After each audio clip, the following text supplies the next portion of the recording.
One thing about it, Trey, you gotta understand, bro. You've been fighting so long, man. You gotta learn, bro. Every fight ain't yours to fight, my nigga.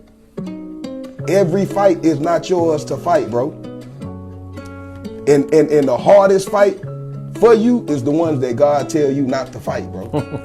Oh God. Them be the, bro, as long as you can, man, fuck, bro, the hardest ones is when he say, man, be quiet. Don't say nothing.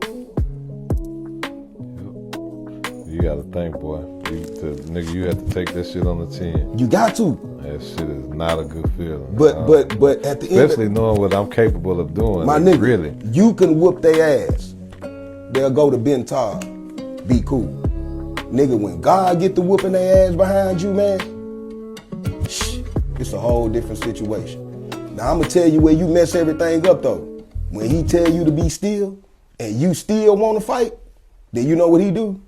Go ahead, you got it.